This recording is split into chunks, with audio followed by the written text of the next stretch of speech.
On the 18th of July, 1918, in the vast lands of the Transkei region in eastern South Africa, a new life began to sprout. Amid the upheavals of the colonial world, under the shadow of great wars and profound inequalities, the quiet village of Mvizo was pierced by the cry of a newborn. This child, born in that humble village, would one day speak not only for his own people but also to the conscience of the entire world.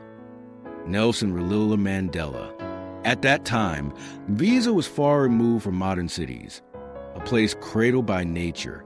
The village into which Mandela opened his eyes stood as a living testament to Africa's ancient culture. Life here followed the rhythm of the sun's rise and fall, the coming of the rain and the movement of animals. Houses, arranged in circular formations, were made from a mixture of mud and straw, their thatched roofs rising above the village like a protective crown. The surrounding wide pastures awoke at dawn to the sounds of cows and goats. Children ran barefoot across the fields, women carried water from the river, and men watched over the herds. As evening fell, the sky was filled with stars brighter than anywhere else in the world, and the elders gathered around the fire to recount the stories of the clan. Young Mandela sat by these flames, listening to the heroic tales of his ancestors, and it was here, amidst these stories, that the first sparks of freedom were ignited in his imagination. Mandela's world was shaped not only by nature, but also by the traditions of the Xhosa people. In Xhosa culture, children were entrusted with responsibilities from an early age. Even before they could walk properly, they learned to chase animals, fetch water, or help in the fields. Mandela was a part of this rhythm. He spent most of his days either playing with other children or assisting his family. Yet every moment was enveloped by cultural rituals that would leave deep marks on his character. His childhood name was Rolihlahla. In the Xhosa language, this word literally means pulling a branch, but among villagers it carried a figurative sense of troublemaker. For young Mandela, this name seemed to foretell the future. For in the years to come, he would become not only a force to be reckoned with in his village, but also throughout South Africa and the world, challenging injustice wherever existed. In his childhood surroundings, traditional life and the shadows of a new world coexisted. On one hand, there were the tribal dances, songs, and a life deeply intertwined with nature. On the other, the distant pressures of colonial cities and the discriminatory systems imposed by whites. Even as a young child, Mandela could sense the presence of these two contrasting worlds. The tension between the freedom-filled life of his village and the inequalities outside began to leave an impression on his mind. The quiet yet profound culture of Mvizo became etched into Mandela's soul. He grew up learning what it meant to swim in the river at sunset, to run barefoot across the morning grass, to look at the sky and imagine freedom. And one day, he would understand that this freedom must not only exist in his village, but for his entire people. Nelson Mandela's roots stretched into one of South Africa's most powerful and respected communities, the Thembu people. The Thembu were part of the broader Xhosa nation, a society renowned for its strong tribal traditions, songs, stories, and warrior culture. These people held a deep-rooted place not only within their own regions, but also in the broader history of South Africa. The first stories Mandela heard as a child told of Thembu kings' courage, the justice of tribal leaders, and the struggles of their people for freedom. Mandela's family was no ordinary household. He was the heir to a noble lineage. One of his great-grandfathers had served as both a counselor and chief within the Thembu kingdom. As a result, Mandela's family was counted among the village's prominent members. This heritage placed a significant responsibility on young Mandela. He was not merely a village boy, but the child of a family tied to the past and future of his people. Mandela's father, Gadla Henry Mfakeni-Yiswa, was a respected figure within the Thembu community. In addition to serving as a village chief, he was also an advisor to the Thembu king. His duties included resolving disputes within the tribe, administering justice, and presenting the people's concerns to the king. Gadla was a stern but fair man, deeply devoted to tradition. He never ceased teaching his children about Xhosa culture. Mandela would later recall that the sense of justice he learned from his father became one of the cornerstones of his life. Gadla approached each case with patience, listening to everyone before delivering his decision.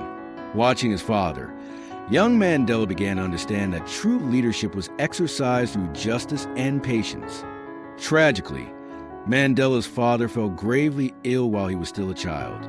This would become a turning point in his life. With his father's death, Mandela was poised to embark on a new path, both within his village and in his personal journey. Mandela's mother, Nosekini Fanny, was a quiet yet strong woman, educated by Christian missionaries. She ensured her children attended church and learned from the teachings of the Bible, yet she never forgot her own tribal traditions. Mandela's mother was both a praying Christian and a Xhosa woman who honored the spirits of her ancestors. Nosekini left a profound mark on Mandela's character.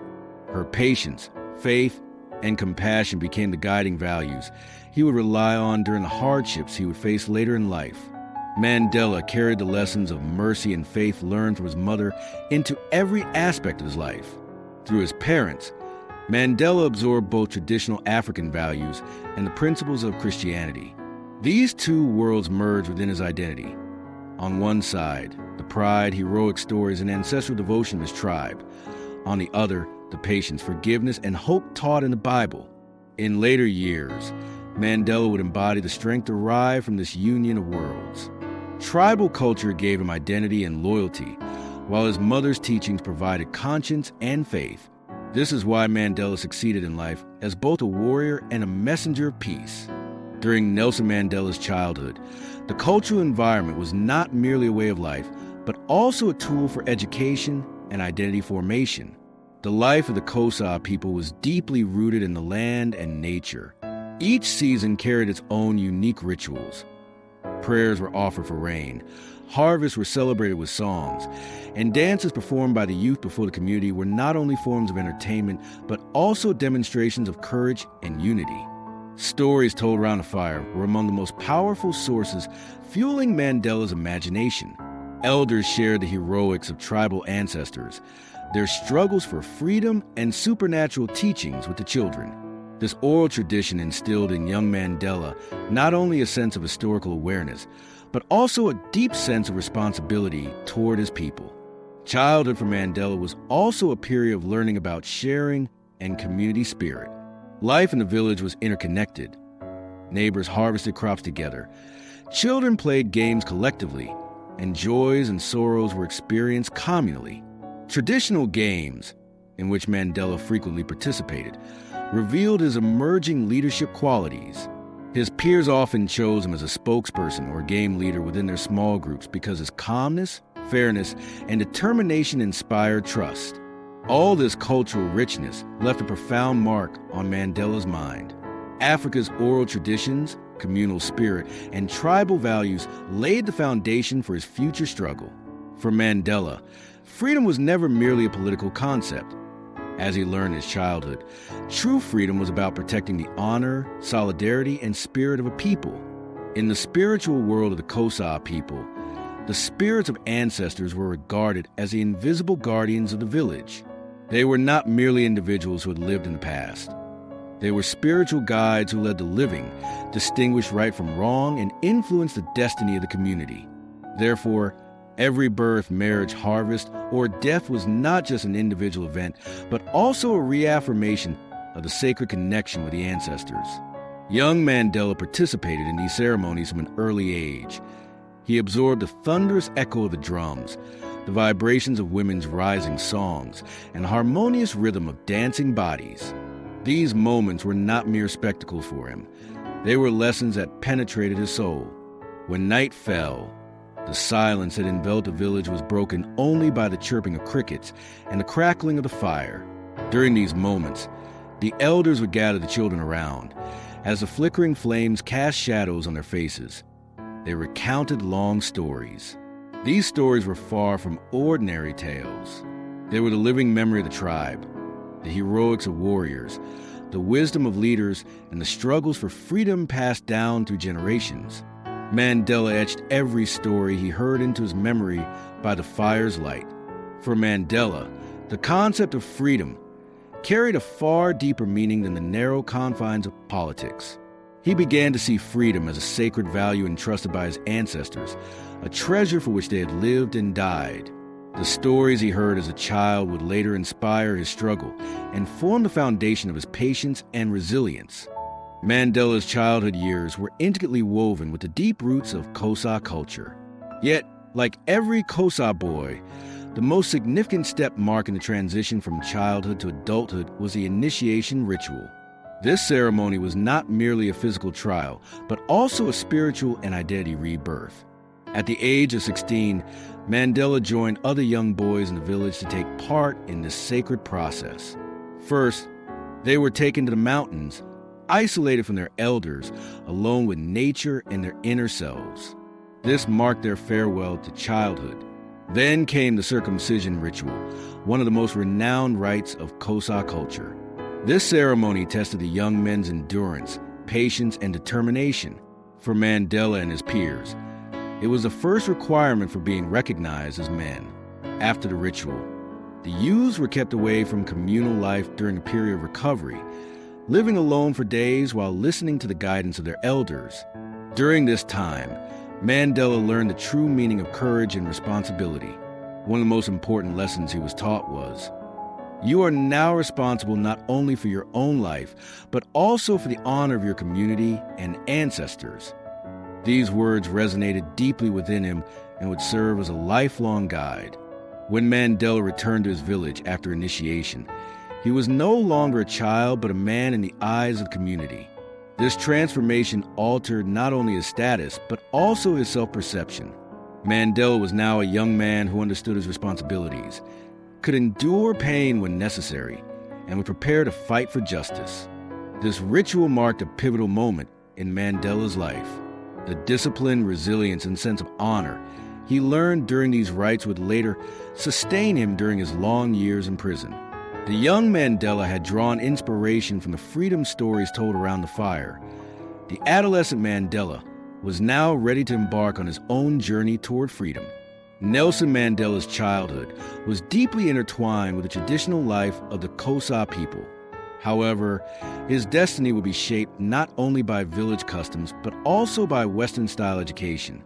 At a young age, Mandela was encouraged by his mother, Nosekini, to attend missionary schools. This decision was one of the most critical steps that would ultimately change the course of his life.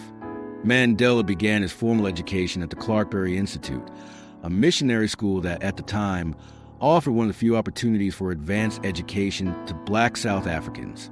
Here, he learned not only to read and write, but also to adopt a disciplined way of life. At Clarkberry, white missionary teachers imparted the values of Western civilization, Christian morality, and the English language.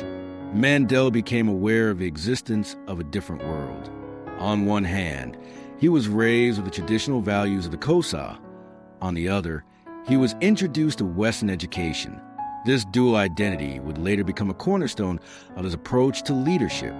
One notable aspect of Mandela at Clarkberry was his diligence and discipline. His teachers recognized his intelligence and leadership potential. Among his classmates, Mandela commanded respect for his calmness, determination, and fairness, already showing the early signs of a natural leader. Mandela's educational journey did not end at Clarkberry. His next destination was Healdtown Wesleyan College, one of the most prestigious schools for Black South Africans, known for nurturing the country's future leaders. For Mandela, this school marked a period when his horizons expanded and his worldview began to take shape. At Healdtown, students were not only provided with academic knowledge, but were also introduced to the concepts of discipline, responsibility, and leadership. Mandela studied a wide range of subjects, from English literature to history, and from religious studies to philosophy. It was also during these years that he began to ask his first questions about freedom and justice. The teachers at Healdtown aimed to cultivate students as guides to their communities. Inspired by this vision, Mandela began to think not only about his own life, but also about the future of his people. He stood out among his peers for his honesty and determination, and actively participated in sports and debate clubs. These years reinforced his leadership qualities in an educational setting as well. For Mandela, These years were more than a period of formal learning. They marked the beginning of profound inner transformation. Stepping out of his traditional Kosa village into the world of modern education gave him new perspectives. On one hand were the stories of his ancestors and the values of his tribe. On the other, the structured discipline of Western education. Mandela learned to become a bridge between these two worlds. The ideals of justice and equality, which would later guide his life, began to take root during these educational years. Mandela was no longer merely a child of his village. He was developing the awareness to understand the struggles and aspirations of all South Africa. Nelson Mandela's educational journey, following the disciplined and prestigious learning experience at Hilltown Wesleyan College, marked the beginning of an even deeper and more complex chapter in his life. Fort Hare University, located in the Eastern Cape of South Africa, Fort Hare was far more than a center of education for black students. It was practically a fortress where black leaders were nurtured. The university functioned as a laboratory where students not only gained academic knowledge, but also developed social consciousness, explored their cultural identities, and began thinking about the struggle for freedom.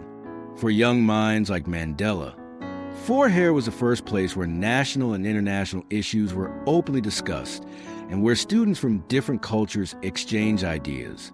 Here, students from various tribes, regions, and political backgrounds came together. This diversity played a critical role in shaping Mandela's worldview. Having grown up in a traditional Kosa village, he was now encountering a society beyond the boundaries of his own tribe, listening to different perspectives and questioning his own values. Life on the Fort Hare campus was not confined to classroom. Students engaged in social responsibility projects, debate clubs, and sports activities alongside their academic studies. Mandela quickly distinguished himself in this environment. Both peers and teachers recognized his calm, determined, and fair demeanor. Among his fellow students, he earned natural trust and respect because he approached discussions with both logic and empathy. However, attending Fort Hare also meant confronting systemic inequality as a young African. Campus administration and colonial authorities constantly restricted the rights of black students, denying them the same opportunities as white students. Witnessing these social and administrative injustices strengthened Mandela's sense of justice. For the first time, he began to question the logic of systemic racism and oppression. Being forced to make do with limited resources ignited a profound desire for freedom and equality within him. Mandela soon emerged as a leader among the students and was elected to the Student Representative Council. This role provided him with leadership experience and honed his skills in organizing ideas, resolving conflicts, and speaking publicly. In the Student Council, Mandela learned to confront injustice, not only defending his own rights, but advocating for equal rights for all students. During this period, Mandela became involved for the first time in organized political activity. Together with his peers and some teachers, he organized protests and petitions against the university administration. These actions were his first rehearsal for joining the African National Congress, ANC, youth wing, and later, for his political struggle. Fort Hare expanded Mandela's intellectual horizons as well. Through courses in English literature, history, and philosophy, he gained insight into world history and human rights. Learning about freedom movements in the Western world helped him view the inequalities in his own country within a broader context. The stories of Mahatma Gandhi and other anti-colonial resistance movements left a deep impression on him. Gandhi's strategy of nonviolent resistance and steadfastness against colonialism became a source of inspiration for Mandela's future struggle. The Fort Hare years brought about a profound transformation in Mandela's character.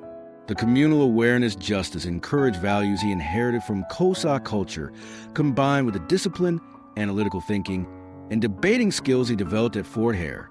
This combination made him a strong candidate for leadership, both intellectually and socially. The young Mandela no longer focused solely on his own life. He began to consider the destiny of his community. For the first time, he saw himself not merely as a student, but as a future leader and the voice of his people. This awareness would later provide him with resilience and vision during the years of struggle ahead. The experiences at Fort Hare marked a critical turning point in Mandela's life. His leadership experiences on campus, the discrimination he faced, and the intellectual knowledge he acquired prepared him for joining the African National Congress, ANC, and participating in the fight for freedom. Every lesson learned and every conflict encountered laid the groundwork for the 27 years he would spend in prison and for South Africa's eventual democratic transformation. Fort Hare was not just a university for Mandela. It was a laboratory of life and a center of political awakening. These were the years in which his mind and spirit were shaped, and the future leader began to take root. Nelson Mandela's university years at Fort Hare were not just an academic experience. They were also a laboratory where his political consciousness began to take root. After graduating, the young Mandela moved to Johannesburg, where he faced, for the first time, the complex and multi-layered realities of city life. Johannesburg, as South Africa's economic heart, was a city where different ethnic groups lived together, yet the black population was systematically oppressed. Black South Africans were severely deprived of basic rights, such as employment, education, and access to public spaces, and social and economic injustices were felt in every corner of the city. For Mandela, moving to Johannesburg meant leaving the structured rhythm of village life and the relatively safe environment of campus life. He was now confronted not only with academic challenges, but also with deeply entrenched racist policies and daily injustices. The worker district's single-room homes, overcrowded trains, and segregation rules revealed to him the harsh realities of apartheid. The poverty endured by black laborers, the privileges of white employers, and the official policies of the government both angered him and fueled his determination to act. As he walked through the streets of Johannesburg, Mandela observed that systemic inequality affected not only economic life, but also cultural and social existence. Black communities maintained strong solidarity to preserve their identities, yet this solidarity often proved insufficient in the face of oppression and discrimination. Even at a young age, Mandela realized that he needed to fight not only for his individual rights, but also for the rights of his entire community. These urban observations laid the foundation for Mandela's political thinking. Johannesburg taught him the meaning of action and conscious struggle.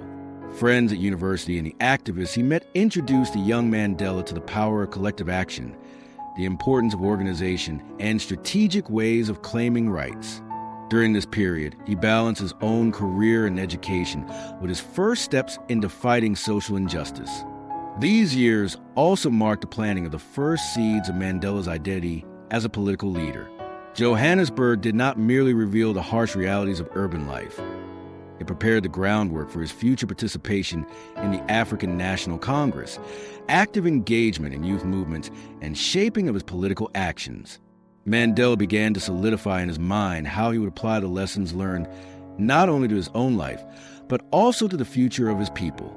The African National Congress, ANC, Youth League aimed to harness the energy, dynamism, and courage of young people to develop new strategies within the organization. In this environment, Mandela positioned himself not merely as a participant, but as an effective leader and organizer. In the crowded streets and worker neighborhoods of Johannesburg, the actions taken to amplify the voices of young people taught Mandela the power of mass movements and the importance of collective action.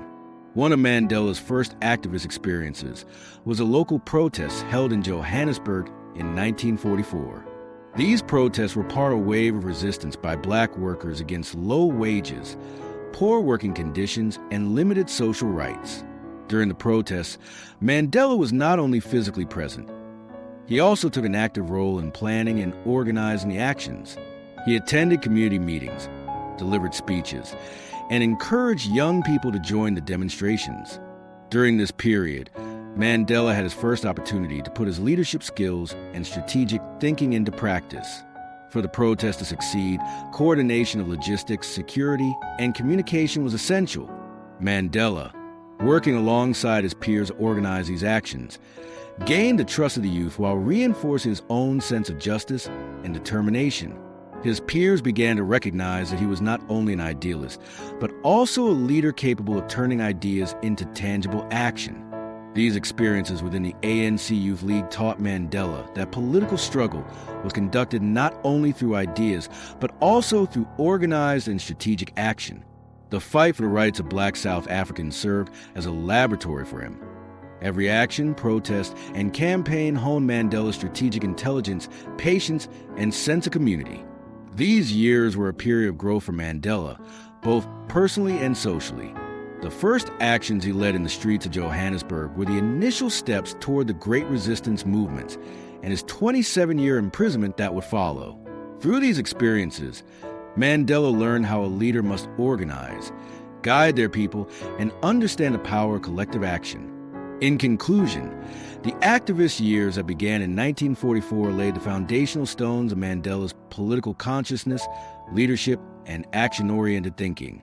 The youth movements in Johannesburg not only made him visible within the ANC, but also shaped him into a freedom fighter who would raise his voice for Black South Africans across the entire country. In the early 1950s, the lives of Black South Africans were shaped under the shadow of apartheid policies. The Black population faced not only daily discrimination, but was systematically denied fundamental human rights: the right to vote and be elected, access to education and health care, and even the use of public spaces. Worker neighborhoods, towns, and villages revealed the economic, social, and cultural dimensions of apartheid.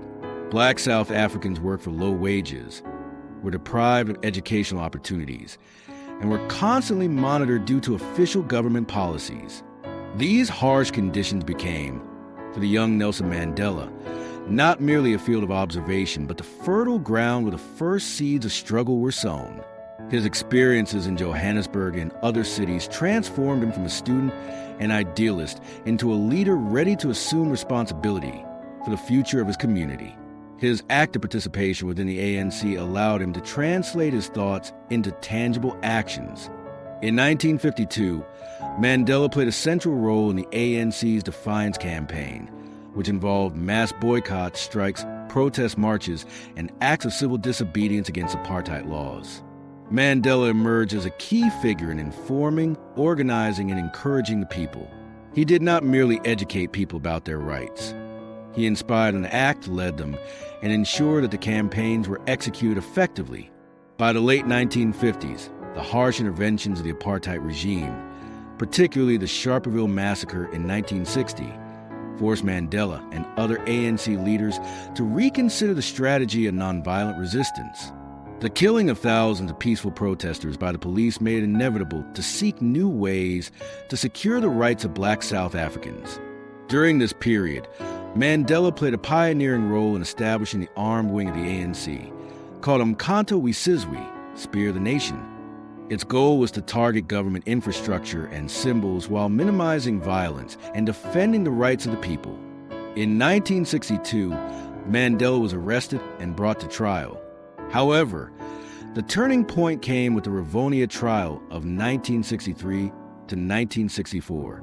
Mandela and other ANC leaders were charged with planning armed resistance and engaging in activities against the state.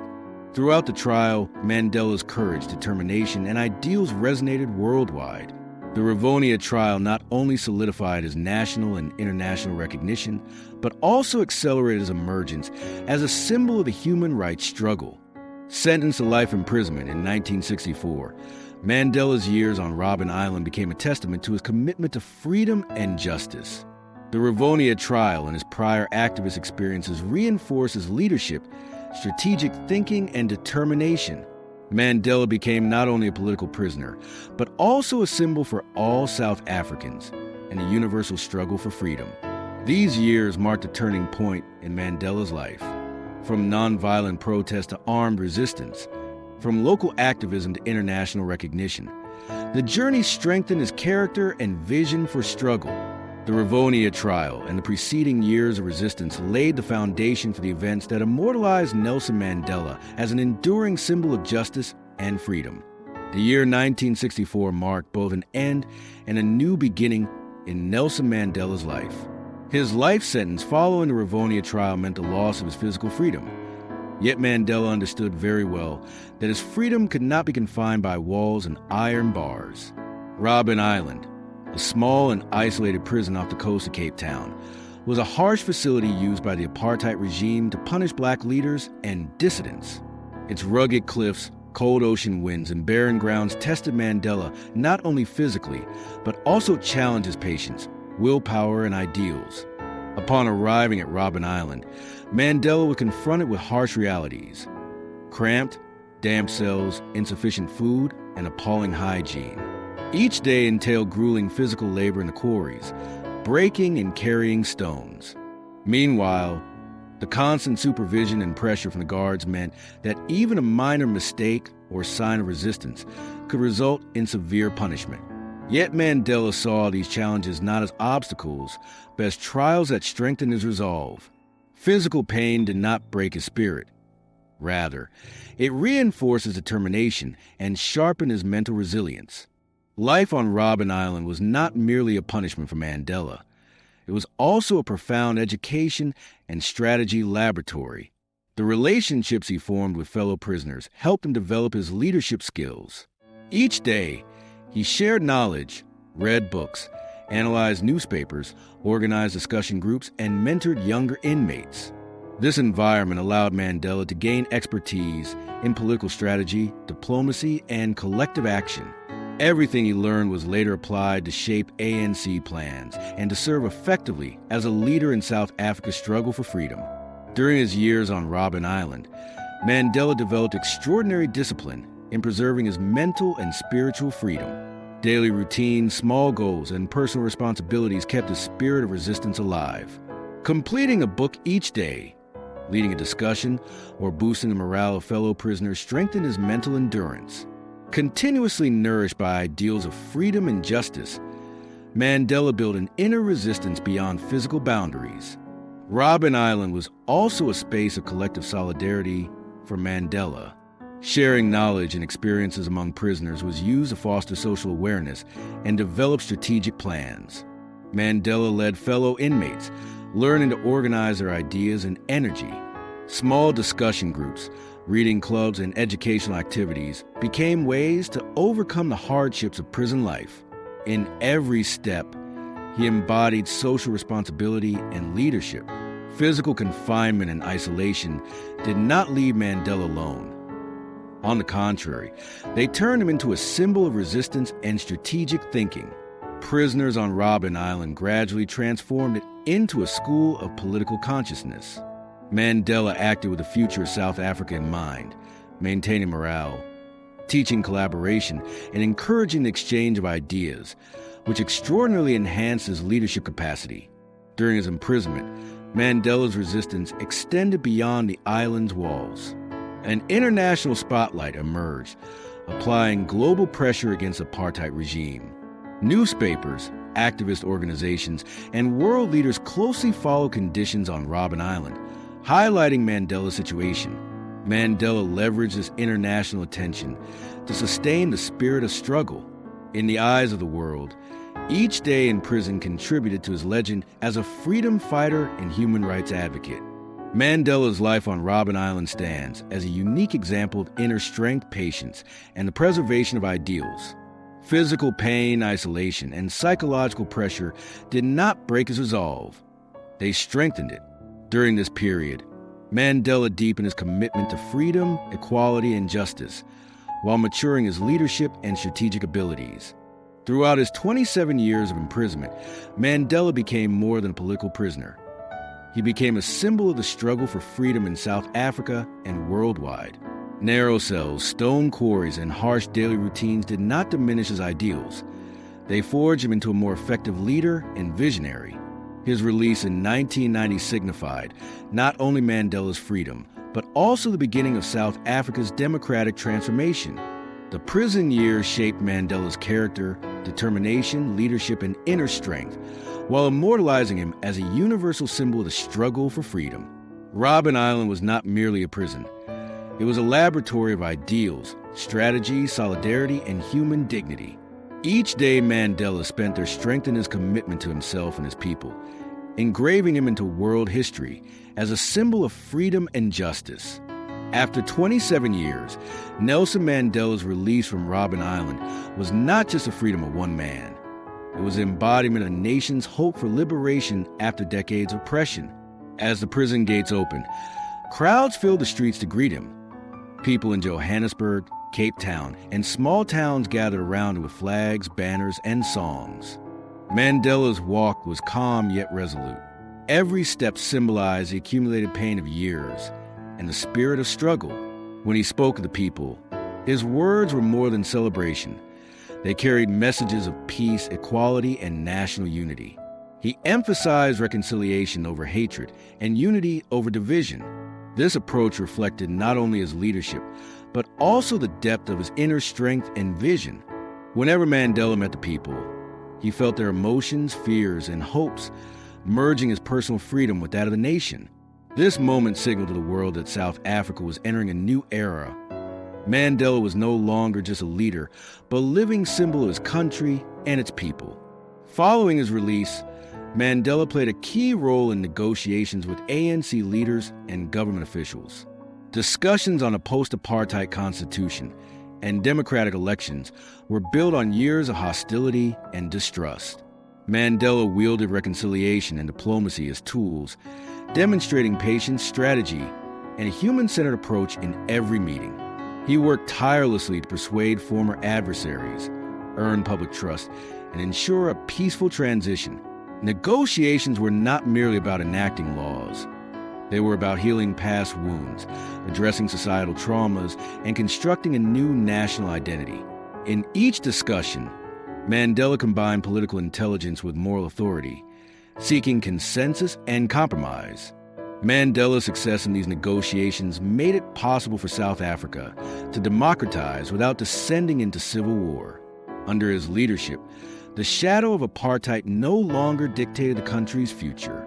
The year 1994 was more than a date for Nelson Mandela and the people of South Africa. It was a turning point symbolizing the end of racism, oppression, and years of injustice. That year, South Africa held its first multiracial democratic elections. These elections were not merely about granting voting rights to black citizens. They represented the tangible victory of years of peaceful resistance, collective struggle, and the pursuit of freedom. Black, white, colored, and Indian citizens casting their votes together to determine the country's future created a historic moment worthy of eternal remembrance. During the election campaign, Mandela emerged not only as a political figure, but also as a unifying symbol for the nation. The people saw in him the weight of years spent in prison, the struggle against discrimination, and the burden of peaceful resistance. He reached out to all segments of society, from small villages to major urban centers, emphasizing peace, reconciliation, and equality rather than anger in his speeches. This approach earned him the trust of millions. On Election Day, the streets of South Africa were filled with historic energy. From early morning, people went to the polls, experiencing the freedom long denied to them. As the results were announced, Mandela witnessed not just a leader's victory, but a nation stepping into a new era. When the count was complete, it became clear Nelson Mandela had become South Africa's first black president. Following his victory, the streets transformed into a festival. Millions waved flags, sang songs, and radiated joy and hope. From Johannesburg's broad avenues to Cape Town's harbors, the country resonated with the enthusiasm of freedom and democracy. Mandela addressed the people calmly, yet resolutely. His words reminded them of past suffering while emphasizing peace and reconciliation, conveying unity instead of vengeance, instilling both pride and responsibility in the hearts of the people. As he assumed the presidency, Mandela was no longer just a politician. He became a living symbol carrying the hopes, destiny, and peace of his country. This victory was not merely political. It was a reward for years of resistance, imprisonment, and peaceful struggle. Mandela understood the weight of this historic moment. Inequality, poverty, and societal wounds still needed to be addressed. Yet the hope and faith in the eyes of the people inspired him to act with even greater responsibility for the future. His electoral triumph also made Mandela a symbolic figure on the international stage. The world watched South Africa's peaceful transition and admired his commitment to democracy, viewing him not only as a national leader, but as a beacon of hope for humanity. This moment marked both South Africa's reunion with freedom and the beginning of a new era of democracy and equality. In 1994, Nelson Mandela won South Africa's first multiracial democratic elections, becoming the country's first black president. However, this victory was not merely a personal achievement. It also came with the responsibility of healing the deep wounds caused by the apartheid regime and uniting the nation. The country was still shadowed by years of racial oppression, economic inequality, and societal divisions. Black South Africans continued to face significant challenges in accessing education and healthcare, and economic opportunities were still skewed in favor of the white minority. Upon assuming office, Mandela immediately began taking steps to address these deep structural problems. The policies implemented under Mandela's leadership were not just governance measures. They reflected a vision rooted in justice, equality, and human dignity. Inclusive economic programs were launched to reduce economic disparities. Small businesses were supported, access to the job market for black citizens was expanded, and laws against workplace racial discrimination were strengthened. In education, schools systematically neglected during apartheid were improved, scholarship programs for youth were expanded, and vocational training opportunities were increased. In healthcare, priority was given to combating HIV/AIDS, tuberculosis, and other infectious diseases. Mandela aimed to simultaneously increase access to essential services, promote economic development, and advance social justice. One of Mandela's most remarkable leadership qualities was his ability to call for tolerance and cooperation even from former adversaries. His message was clear: adopt a unified approach rather than seek revenge. Prioritize peace and reconciliation over hatred and resentment. This approach played a crucial role in relations with the white minority and former supporters of apartheid. Mandela also led the establishment of the Truth and Reconciliation Commission, which allowed past traumas to be publicly addressed and enabled victims to seek justice peacefully. This initiative served as a bridge that kept the country from internal conflicts and strengthened social cohesion. Mandela's leadership during his presidency went beyond political achievements. It exemplified moral authority and governance rooted in universal values. He sought to establish a society in which all citizens had equal rights, without violence or oppression. His messages resonated not only across South Africa, but worldwide.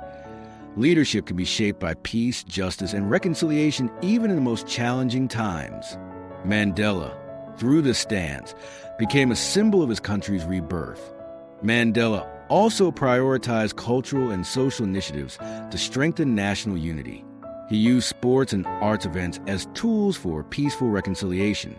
For example, his support for South Africa's national rugby team during the 1995 Rugby World Cup became a symbolic act that brought together black and white citizens.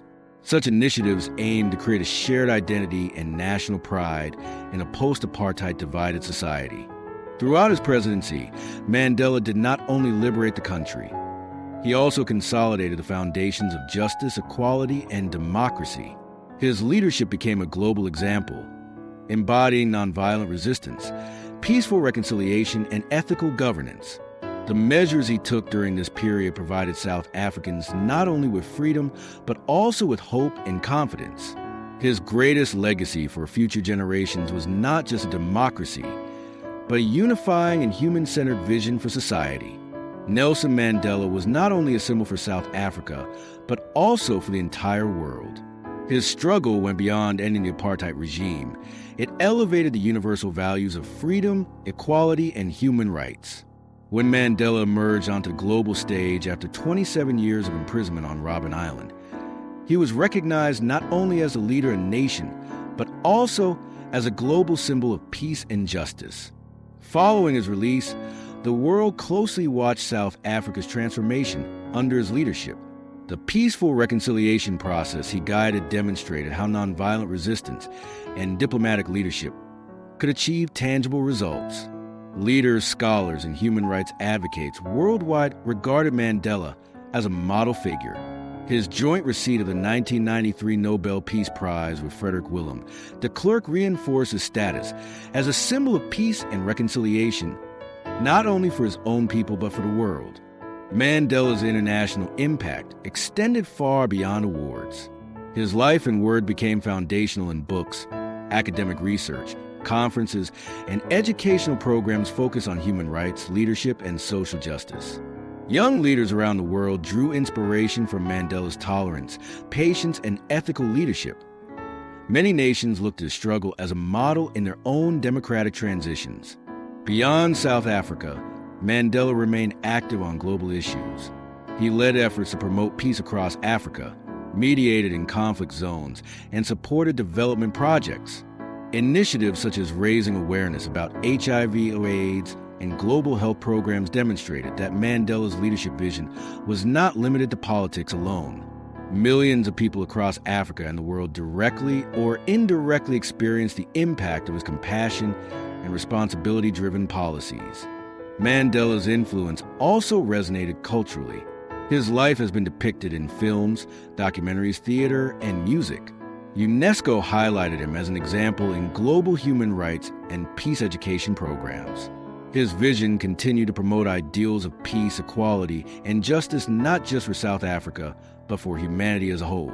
Mandela became a figure who defended universal values regardless of race, religion, nationality, or social status.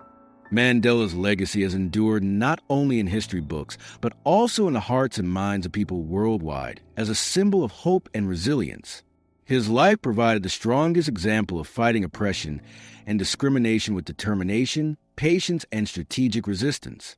Mandela's struggle for freedom was a gift not only to the people of South Africa, but to all humanity.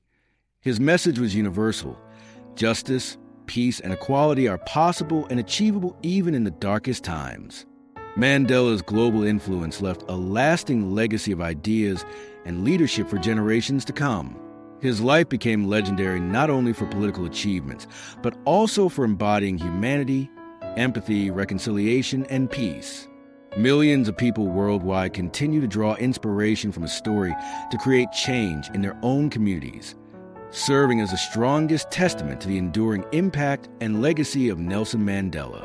In 1999, Nelson Mandela completed his 5-year presidency and stepped back from active politics. However, this retreat did not signify the end of his influence. On the contrary, the world now recognized Mandela not merely as a statesman, but as a defender of the most universal values of humanity, a symbol of peace and equality, and an inspiration for millions. Even in retirement, Mandela remained actively engaged with social issues. During his retirement, Mandela focused intensely on HIV/AIDS, poverty, education, and healthcare.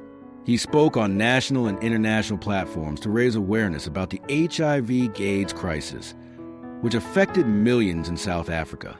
Drawing on his own experiences, he emphasized the importance of leaders and governments taking responsibility. Mandela also encouraged young leaders and activists, supporting their efforts to drive societal change with courage. Mandela's influence was not limited to South Africa. He remained active on global issues. He spoke out against human rights violations, served as a mediator in peace negotiations, and promoted diplomatic solutions to conflicts.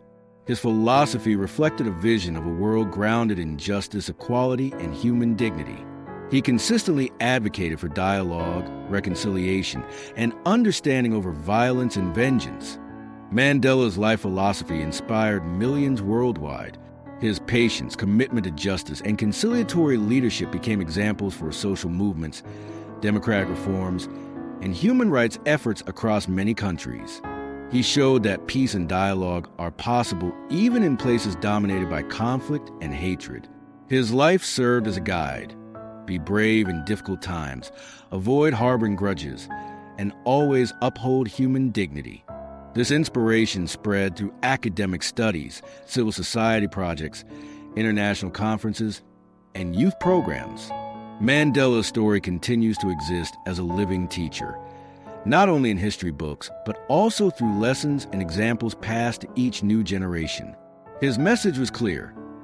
Individual courage is a foundation of collective change. Each of us can make the world a fairer and more humane place through even small actions. Mandela's name became inscribed not only in South African history, but in human history. Around the world, schools, universities, peace organizations, and NGOs carry on his name, passing on his vision and values to future generations. Mandela changed the conscience of the world as much as he changed the fate of a nation. His life is recounted as a symbol of resistance, patience, and reconciliation, serving as a beacon of hope for every new generation. Mandela was recognized globally as an ambassador of peace and a source of moral inspiration. In addition to the Nobel Peace Prize, he received numerous international awards and honors. Yet his greatest achievement was the influence that transcended physical boundaries and left a lasting imprint on the hearts and minds of people. His vision was not merely a political triumph, but also a legacy etched into humanity's collective conscience. Nelson Mandela passed away on December 5, 2013, at the age of 95. The world mourned his loss deeply. Mandela's death was not only the passing of a leader, but a reminder of an ideal, a vision, and a message for humanity. Millions took to the streets. Monuments and statues were erected worldwide, and his life was celebrated through speeches and events. Mandela's smile, patience, and determination continue to live in the memory of millions. Nelson Mandela's story is not only the story of South Africa, but of the entire world. Born in a small village as an ordinary child, Mandela showed that imagination, courage, and pursuit of justice can impact the world. His life teaches us that one person's bravery, determination, and conscience can change not only their own life, but the fate of humanity. Mandela left us inspired with a life that elevated freedom, peace, and equality, making the world a fairer, more humane, and hopeful place. His legacy lives not only in history books, but in the hearts and minds of future generations as an eternal light of freedom and hope. Nelson Mandela, with a life dedicated to justice, human rights, and human dignity, will forever remain a symbol of hope, patience, and courage even in the darkest times. Good night.